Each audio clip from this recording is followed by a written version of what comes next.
how's it? How's it, David? You're a little early today. What do we got? We got another 40 seconds before it's 10 o'clock. I'm expecting about 100 people, so maybe we should wait for 40 seconds and give it a try. But you expecting 100 people what, to ignore the live message? Exactly, but they need to consciously ignore it. And to do so, they need to look at the time, go, it's 10, I'm not going to go. Cool. 8, 7, 6, 5. Cool. And goody gumdrops. All right, let's go. Good morning. Good morning. I'm in downtown Johannesburg. I've got to go on TV at 12:30, talking about functional alcoholism, whatever that is. But it seems like the connection here is good, and we're color coordinated. I got a pink shirt on, which matches the background, which matches your top, and mine. Yeah, it's also cosmic. Okay, great. Where are we going? What was your homework? Did you have any? I did have homework. I did have homework, and I did it. So, great. I contacted the academy to talk about the money issue, which was interesting in itself. That's a whole sidetrack, but I did it, and it started a valuable conversation, and some valuable learning came out of it for me as well about how to have these conversations and how not to take. So I'm going to pause there for a second, and then I'll move on. So what happened was I sent the email, then I got an email back, then I sent another one, then I got another one back, and I thought this guy's being a complete arsehole. I got so angry. And my daughter, who's 9, she sits me down. She says, "Mom, I'm going to do a Byron Katie with you now." So she sits me down and she walks me through the whole thing. Then I look at the email again and I'm like, oh my God, there's nothing there. It was all in my head. It was really important. So I've made progress. I've mentioned the issue. They came up with an interim solution. They let me know that I'm not really speaking to I'm not including the right people in the conversation because I'm speaking to 2 people. I need to speak to the board rather, because it's not their decision to make. So I've sent them another email to say, well, I still think it's an important conversation to have.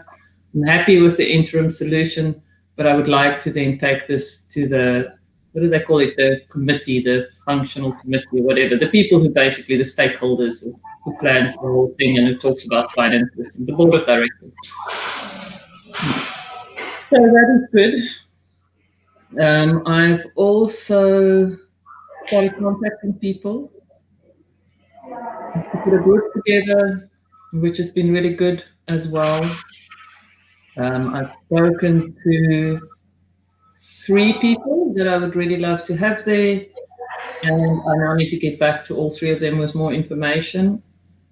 I thought I spoke, 4 people actually, and I have had a request from someone I think will be great to include. So yeah, it's going well. Yeah, what I do.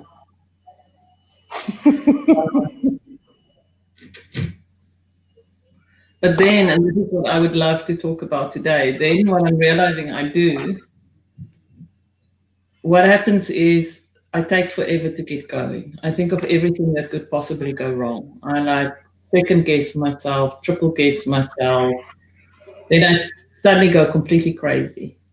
And I just start firing off emails to everyone and like wanting to get everyone involved. And then, of course, they all come back to me at the same time. And then I suddenly have these lists of tasks. And while the energy's up, I'll start 5 or 6 other projects.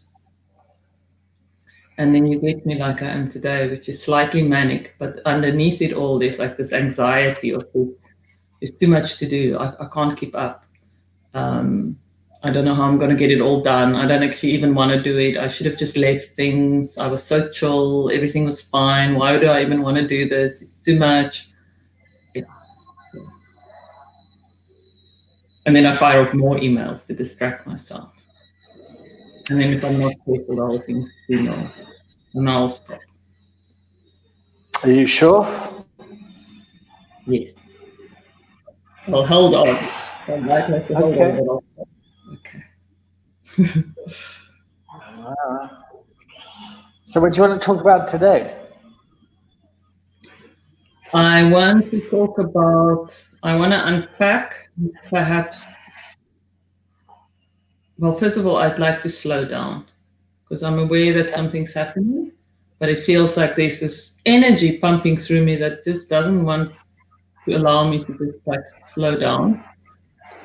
I think the one thing is just maybe to slow down with you and look at it more in a more measured way. I'd like to try and maybe get an understanding of why I do what I do, and there's maybe a different way of doing it, or maybe it's okay to do it this way. So I'd like to make peace with what's happening, and I'd like to also just, if there's time, because we've only got 45 minutes, just share with you where I'm at with this project right now. Okay, so let's speed it up. Okay. Let's speed it up. Where are you at with the project? I have really sat and thought about who I want to be there and realized that it's actually... Who do you want to be there? I want you to be there. Yep. Emma's asked if she could join. I'd love to have her there. Yep. I've mentioned it to Desiree Ann. Yep. She's interested to hear more. I'd love to have her there. There's another Desiree from Life Choices, who works Family Project. I'd love to have her there. I've spoken to someone in the Netherlands who does a lot of dialogue with young people with mental health issues. I'm not sure if I want to have him there, but I want to discuss it with him.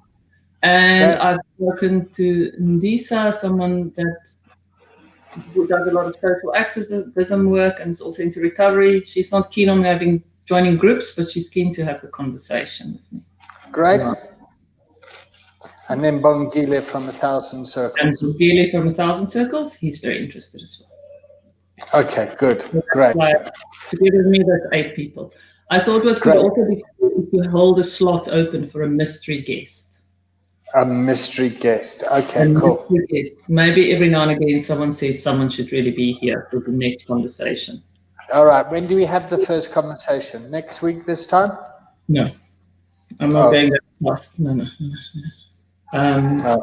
What I would like to do is I would now like to talk to those 3 maybes and make sure if it's a yes or a no, and if not, see who else. So I just want to make sure I've got the right group of people.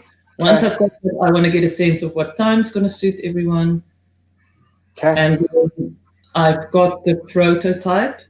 So I've broken it down into 3 standalone units that would take about 8 weeks, but I'm not sure if 8 weeks is too long. I'm thinking maybe 6 weeks is better. I need to just refine that so that people sign on for 6 weeks. Okay, so it's 6 weeks. I can commit to 6 weeks. Okay. Yep. How long is each session? I would love for it to be an hour and a half, but I'm thinking an hour might be doable. But I'll ask it. An hour and a half. Okay. So I'm just trying to nail you down here, so that you've got the people. Yeah, we got the length of time. So it's 6 hour and a half long session. So it's 9 hours of dialogue, and it runs over 6 weeks. It's a good time to do it now. What day would be best for you? The day would be best for me would be Thursday or Friday.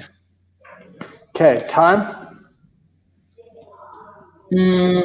Thursday between.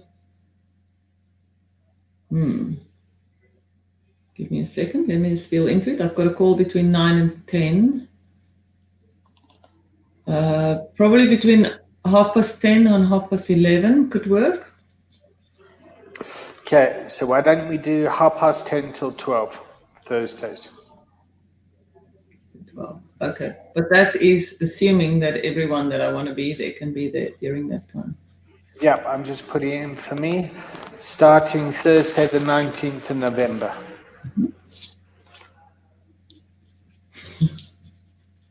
Making me very anxious. That'll take you up to the new year. Well, that's another. That's 2 weeks of November and 4 weeks of December, and then people can commit, and then we can see where it goes. But do we want to do that over the December holidays? Do I want to do it over the December Let's just set the first date and let's see. Otherwise, we're just going to sit and talk. Okay. Yeah. I mean, I committed to how many sessions with you? I mean, it's 6 coaching sessions. How many have we had? We've on number 5. Yeah. Okay. So we better kind of wrap this up and then move on to something else. That's what I did with Grant as well. We had 6 sessions, and now we're coaching around a project. So it's my time and it's my commitment, and I'd like to move this forward. Okay. That was a big breath. Did that make you more anxious? No, it actually settled me. Okay, good. If I'm constantly doing what I can see the logic. Okay. If I put a line in the sand, then I've got something more concrete to get to people. This is what I'm doing. This is the time I'm doing it. Yes or no? Okay, great. All right. So we've been coaching now for 11 minutes. So we've got a date, we've got the people, we've got the time. Okay. Now what? We unpack the anxiety. Okay. So that's the feeling. That's the feeling. So the feeling is fear. Huh? It's a mix between fear and exhilaration. Yeah, good. So the excitement is a mixture of fear and joy. Yep. Oh my God, this is happening. Oh my God, I'm going to die. Exactly. Okay. Exactly.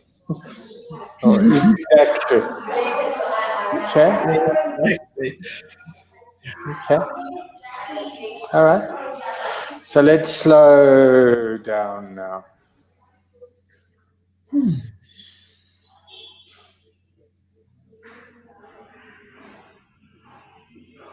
Look at this. Because now I want to speed up to try and get away from anxiety. Okay, so let's do it.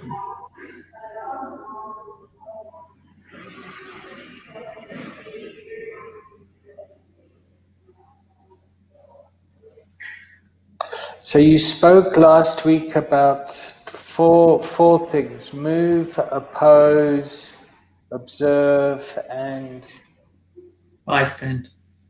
bystand. Okay. All right. So what I've done is I've moved and I've followed. So you suggested that we speed up. So I followed you in that. And you also suggested that I just put things down. I followed you in that. So far, there's a lot of opposition coming up, but I'm letting it just be because I'm not quite sure. So I've gone into bystand. So now I'm like, am I opposing because I'm anxious and I don't want to commit? Am I opposing because some of my anxiety is actually a sign that I need to slow down and pay more attention? So that's where I am at right now. All right. So where's that fighter in you gone? The one that wrote the email and there was a response back, and your daughter had to sit you down and stop you frothing at the mouth, and then you read the email, and then you realized, oh shit, I'm being a dress. Okay, that's a very good question. So that fighter is now standing in the corner like a big bully boy who's been caught out with his head hanging Okay. and thinking, oh shit. Yeah. That reminds me of that Gorillaz song when you go with your head hanging. Oh, Oh yes, I remember that song. yeah. Okay. Mm. All right. So, how are your finances doing? At the moment, they're not great, but Okay. I'm going to be okay if I'm careful till January, which is a huge Yeah. relief. Okay. No. So that part we spoke about last week, but we got to kind of generate income for you. I mean, you're trying to run a business here, build a practice. It's one of the outcomes of business coaching, isn't it? To get a return on your investment. I hear you.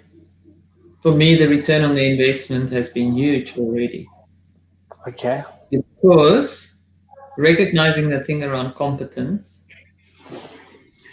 meant that I have actually been more authentic with people. I've had huge growth this week around that. I've recognized I'm recognizing what it feels like, and I've managed to ask for help in that moment rather than try and bluster it out and pretend that I know what's going on or get angry and deflect attention by making it about the other person.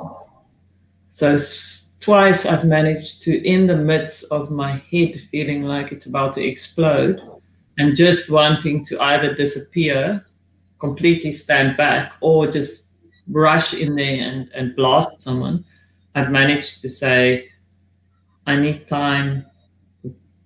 This I'm freaking out, but I don't know why I'm freaking out. It's got anything to do with what's happening, but I need your help because I need to hear what's going on for you because like I'm losing it, which has been incredible. I've never done that before. So already, just by being able to do that, I've preserved relationship. And I Okay. believe the reason why I haven't been financially successful is because I struggle to preserve those long-term relationships, which I think in my case would be needed to build lasting like income All right. rather than like bursts of income. So you go into an organization, yeah, and you've got this awareness now of the importance of relationships and how you've managed to, can I say, regulate yourself to preserve relationships? Yeah. How important do you think is for the organization? And how much of that dynamic do you think is going on in the organizations that you wish to serve?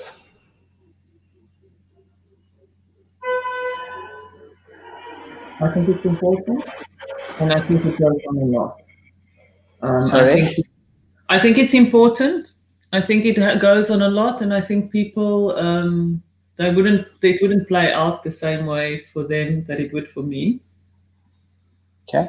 But I do think people will go into default ways of managing their anxiety, which will Okay. negatively affect the relationship. Okay. And could negatively affect or impact the organization. Yep. So let's just take it back to where you are. Yeah. So white woman from South Africa working with an international organization that is struggling to pay the membership fees, wants to have a conversation about the money and a strategic conversation to align with what the goals of the organization is. and this personal stuff has come up and brought up this fighter in you, this bully in you, that got bust by your daughter. Yeah. But now you've been able to kind of manage that. Now, how can you align this skill with what the organization needs? What are the goals of the organization? What? Thank you. This is calming me way down. So their goal is to use by dialogue, not just to make people feel better. The ultimate goal is to professionalize dialogue because they Ah, believe that that is an important part of bringing large systemic change. okay. Right. What does that feel like? It feels less personal. It feels Okay. like rather than stand up and bully them about So, the so, way so, that they impacted me. so less personal is a judgment. What's the feeling?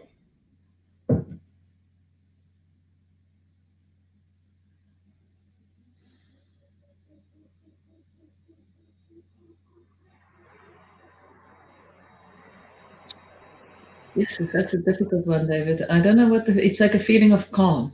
I feel calm. Good. Joy. Okay. All right. This is an organization that I'd like to support and help to bring professionalism to dialogue, to affect systemic change.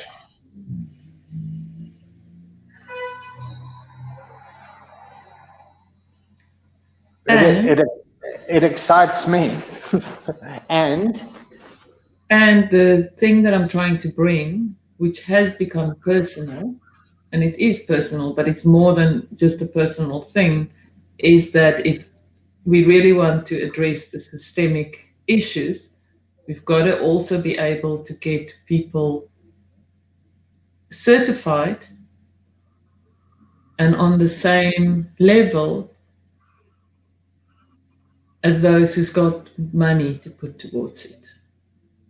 So there's two things happening. The one is that that's the conversation I'm needing to have, but because I'm one of those people who can't afford it, it becomes personal, which it is, but then I forget the reason why I'm bringing it, and it becomes about them doing something to me rather than me saying, I think this thing is important. I know what it feels like because it's touching me personally, but I also believe that it's touching a lot of other people personally, and I believe that you want us to be part of that conversation.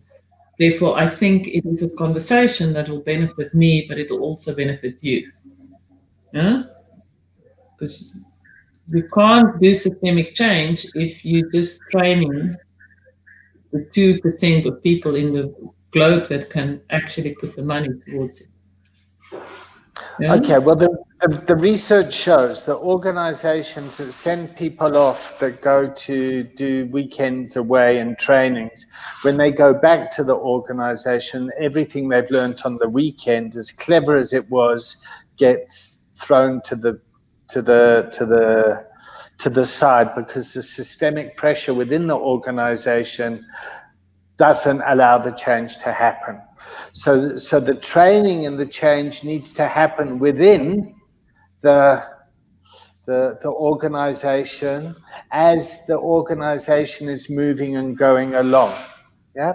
So let's just take it back to addiction as a metaphor. Yeah. You send your loved one to rehab.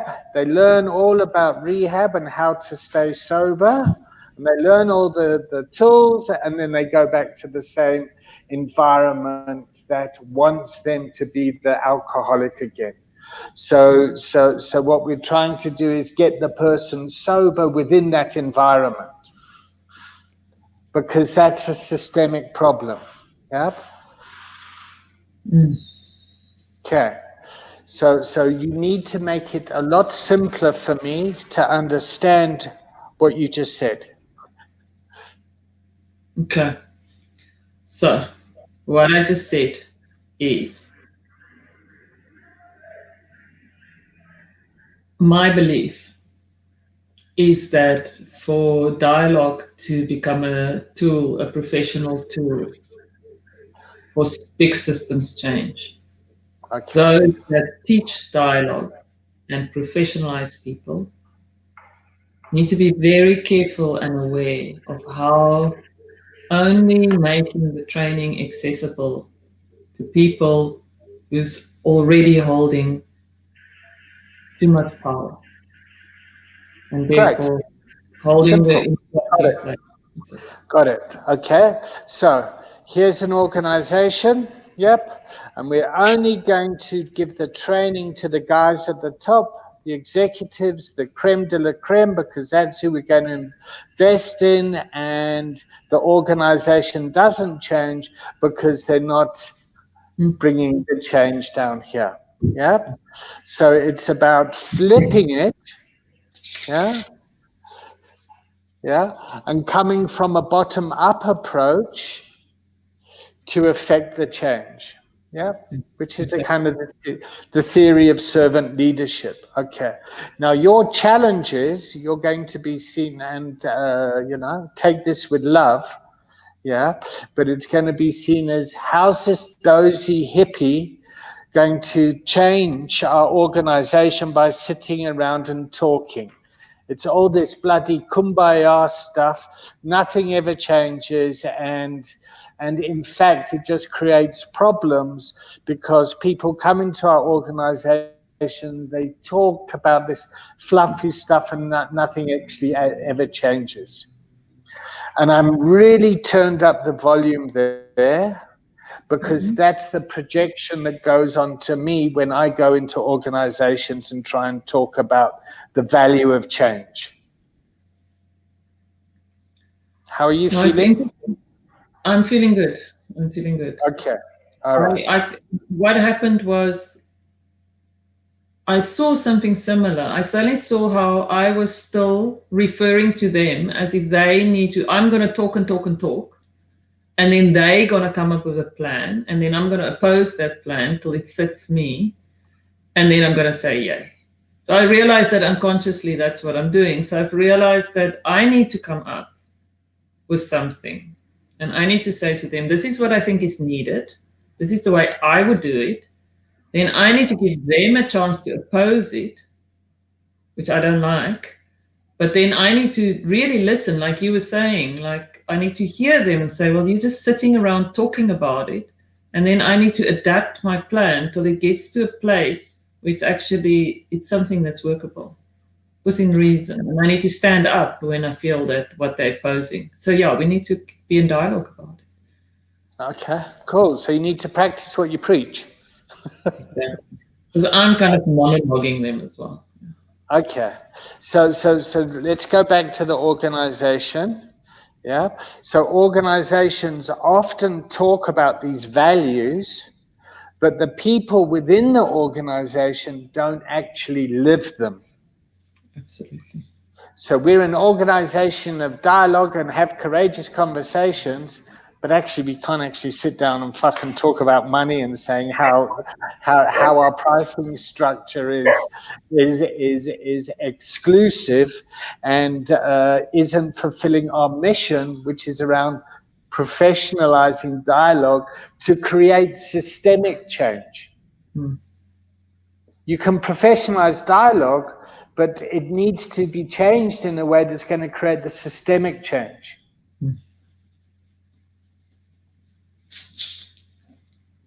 Okay, here's a message coming for you, Helena.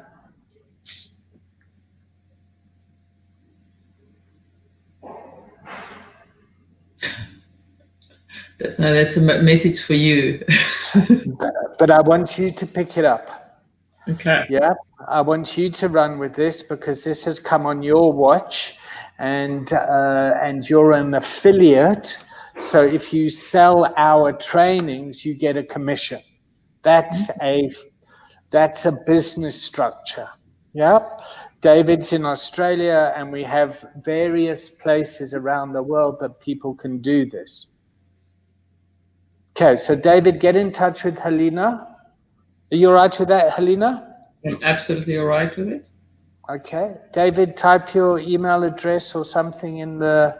So you can send me a message on Messenger, and I can... Okay.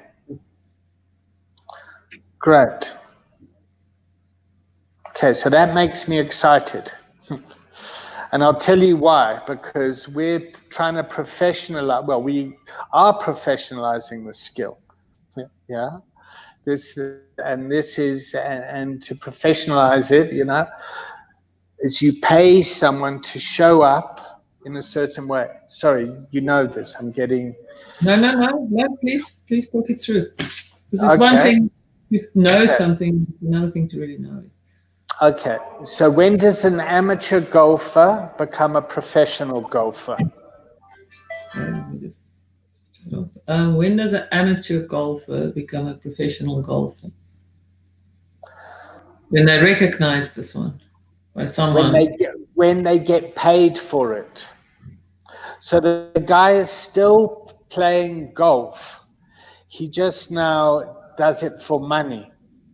And he gets sponsors and job. When does an artist become a professional artist? When they get paid for producing art. May I oppose that slightly?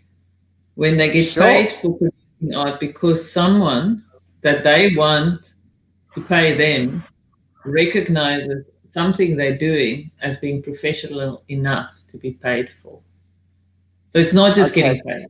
Thanks. Okay, so I'm not going to buy that opposing. I'm going to oppose your oppose. I don't know if I'm allowed to do that, but I want to say you're talking shit. Yeah, because the value of the work, if you don't believe in your value of your work, how are you going to set a price point to it?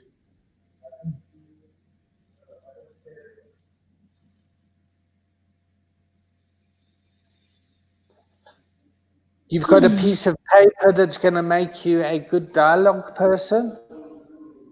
No. But you'll have a company willing to talk to you because they recognize that piece of paper. Okay, maybe not.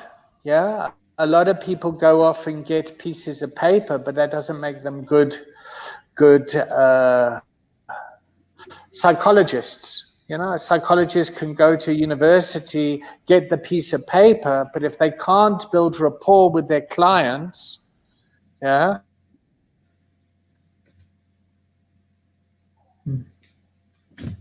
Okay. So now you're moving into the world of kind of brand recognition. Yeah. Our dialogue school is the school because blah, blah, blah, blah, blah. And our students are blah, blah, blah, blah, blah. And they're assessed and blah, blah, blah, blah. And vetted, blah, blah, blah. All that. What are you feeling? You just snarled. Yes,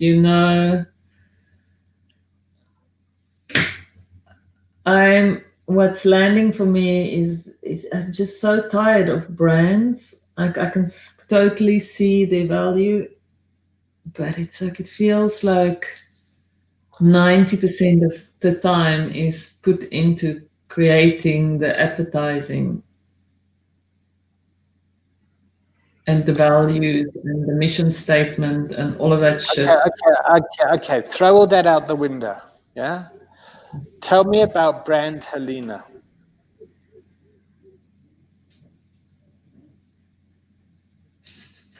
It's a very good one. So brand Helena says, put the money in my account and then just leave me alone.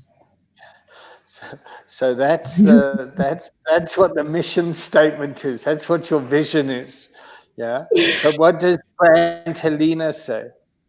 What does brand Helena say? So brand Helena says, I know what I'm doing. Okay, this is what brand Helena currently says. This is not what brand Helena should say. So let's make it clear. So I'm just, while you're talking, I'm just realizing what I'm saying is, I know what I'm doing. I don't want to explain it to you.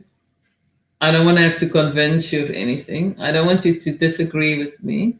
I want you to just give me the money and let me do what I do, or otherwise I'll do it for free, because then you can't oppose me.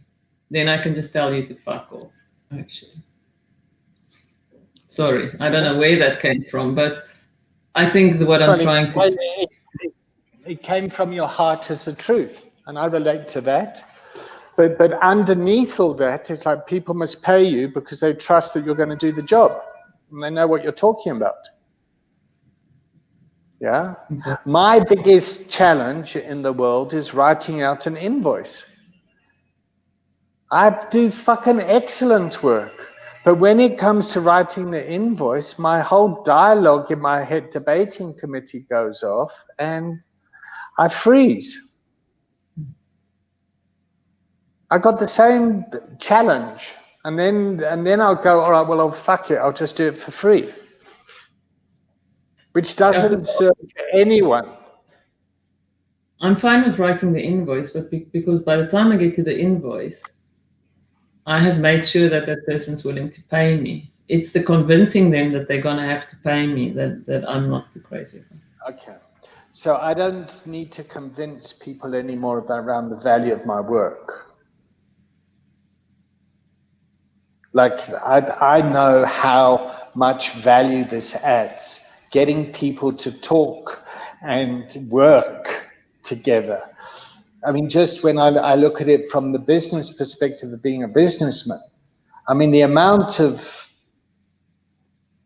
time that gets wasted trying to sort out the personalities within the organization is much harder than trying to deliver the goals of the organization.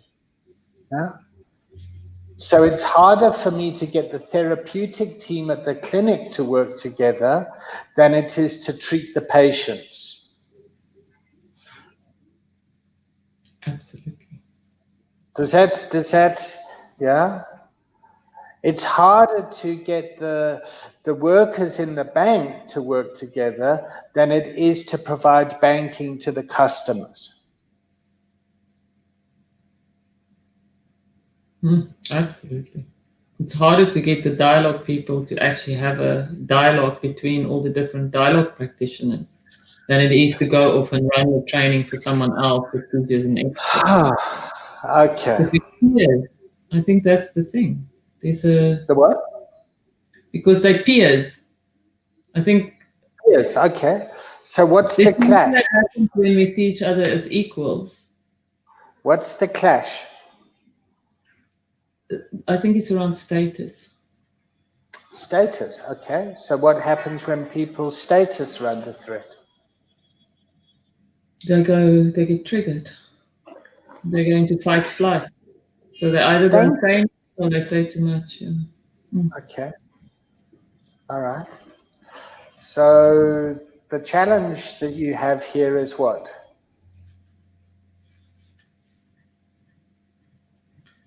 The challenge is to first untrigger myself.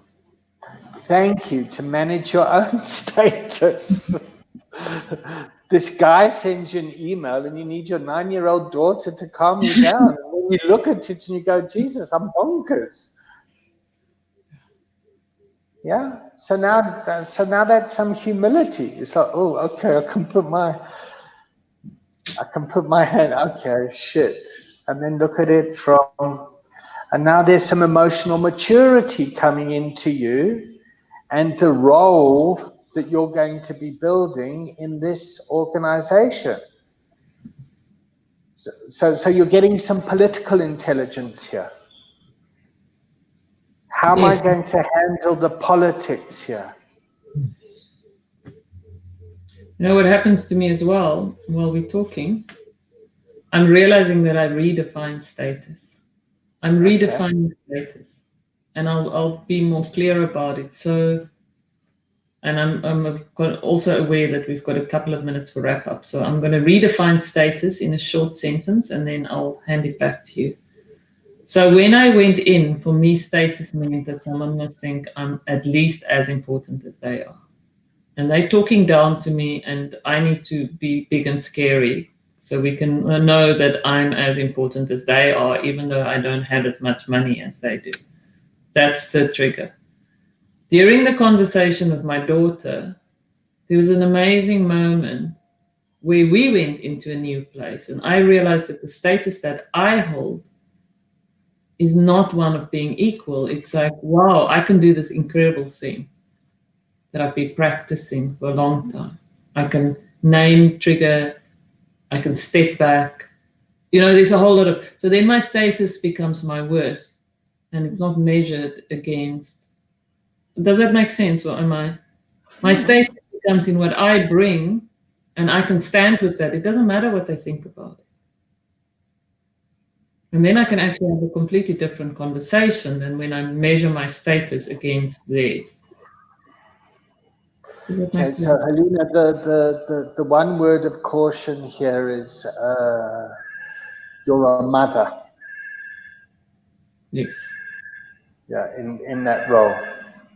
Yeah, I had this with my kids all the time, and then they'll go, "Don't bloody coach me," That's the so in an organization. Yeah, you're not a mother, you're not a parent, you're not a child, you're not that bullying gorilla that stands with his head in the corner. Yeah, you're an adult here, guys. I'm a peer, I'm an equal here. Yeah.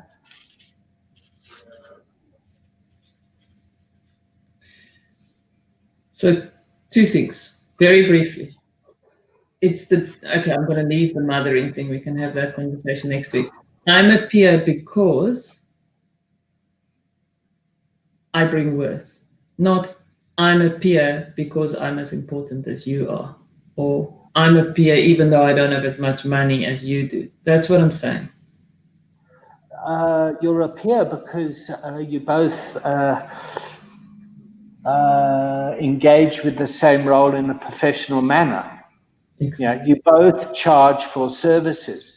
So you can get a doctor that is a doctor without borders that goes around and helps and is a doctor helping impoverished communities, or you can get a Harley Street doctor who charges a whole lot more.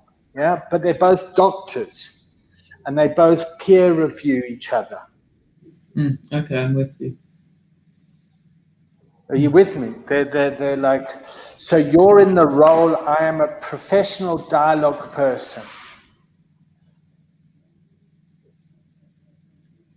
The fact that I don't charge Harley Street rates and I'm working Doctors Without Borders rates doesn't mean that I'm not a doctor, doesn't mean that I'm not a professional practitioner.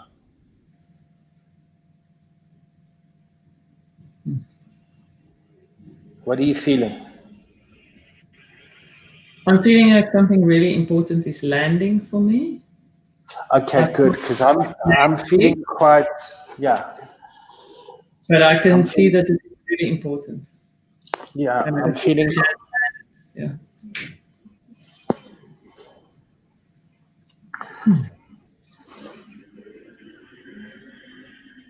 So there's something about recognizing it and speaking it and believing it while I'm speaking it.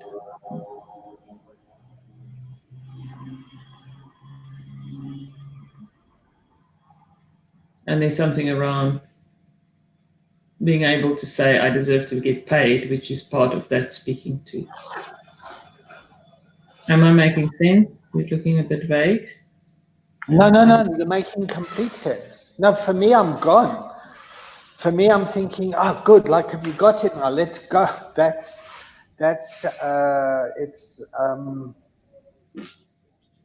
Yeah, I mean, you're personally, I'm tired of my low self-esteem for a long time, got caught up in like, oh my God, there's so much, they know so much more than me, they're so much better. I don't have that now. Now I know when it doesn't impact me as much. Yeah. I've still got the invoice problem, but what I do now is I now outsource that. That's what I'm saying. Let me write your invoices. You can do the front end, and then I'll write your invoices. Well, the organization, the process of the organization needs to do that. Yeah. Like, I'm not that guy. But everyone tries to come to me to bypass. And it sabotages the organization. So I need to stay in my role and to hand over to the relevant role players and to support, get the right people to do the right process.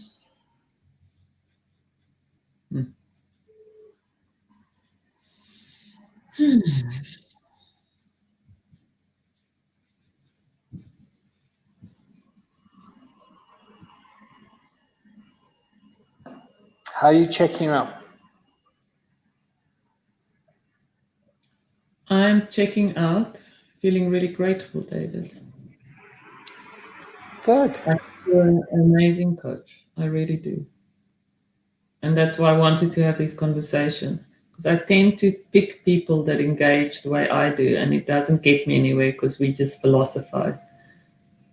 And that's the peace, love, brown rice shit. That's like it's the and I really appreciate us being able to kind of be peers on this. Yeah.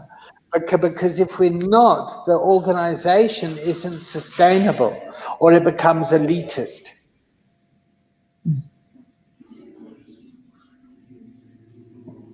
Or it chases its own tail. We hang together because we feel good, and when we don't feel good, then. But yeah, anyway, I could go on, but it feels like something's getting done that wouldn't have gotten done if I was engaging with people who engage the way I do. So I just want to honor that. Thank you. All right, love. I'll see you next Tuesday, where we'll have our sixth and our closeout session, and then maybe we'll be starting on Thursday. Yeah, Yes. Yeah, but I can certainly see there's been a shift, and yeah, I'm really enjoying this. I'm very grateful for your time. Thank you. Thank you. Bye, love.